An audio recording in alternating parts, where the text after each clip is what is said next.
жолдошума ошо именно 7 апрелде аянттан саат 2-лерде ок тийип, сразу эле скорый менен эле больницага барып, операция жасалып, 1 жылдан кийин каза болду. Айзада Арзыматова жолдошу Абдрагим Бектуров мекенчил болгонун айтып, ошол кездеги Кыргызстандын президенти Курманбек Бакиевдин бийлигине каршы чыккандардын алдында турганын белгилейт. Каргашкалы күнү жүлүнү менен жоон чегисин ок жарып кеткен. Оор жаратын айыктыруу үчүн 1 жылда 8 жолу операция болуп, акыры комага түшүп калган. Снайперлерди кармадыңарбы, наркоздон чыкканда эле сразу снайперди кармадыңарбы, Бакиевди кармадыңарбы деп эле наркоздон ойгонор менен ошону сурады да. Анан телевизордон көрүп эле Бакиев качып кетти деген аябай кыжаалат болуп жатты да. Артында 3 уулу калды. Балдарына татыктуу тарбия берүү эми Айзаданын мойнуна жүктөлдү. Балдары көпкө чейин атасын жоктоп жүрдү. Ал тургай тестиерлерге ошол кездеги бийлик чоң таасир берген. Бийлик атасынын өчүн алып бербесе дагы, балдары өч алууну көздөгөндөй.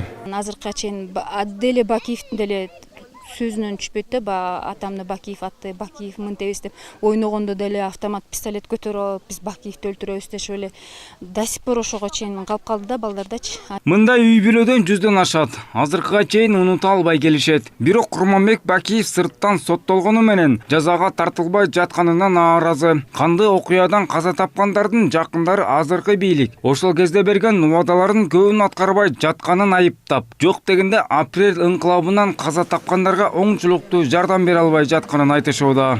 Бирок 6 жылда деле мамлекеттен бизге эч кандай жеңилдик берилген жок. Чындыгын айтканда 1 миллиондон алгандар болду.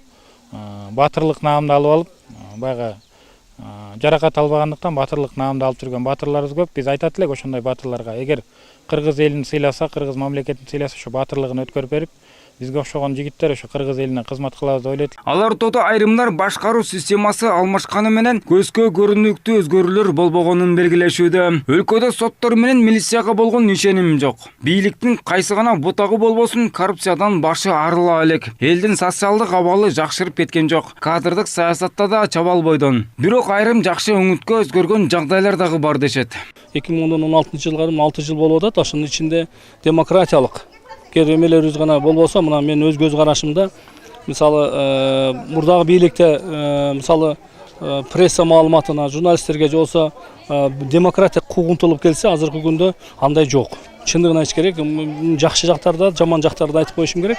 Бирок мен айтайм, революция бул толук кандуу өзүнүн максатына жетти деп мен айта албайм.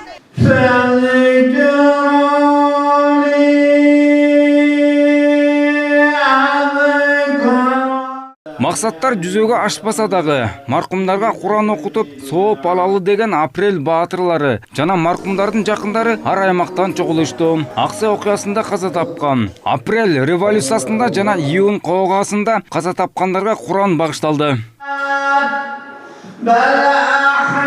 Аксы окуясында 6, апрель революциясында 100дөн ашык, ал эми июнь коогаасынан 500гө жакын жаран курман болгон.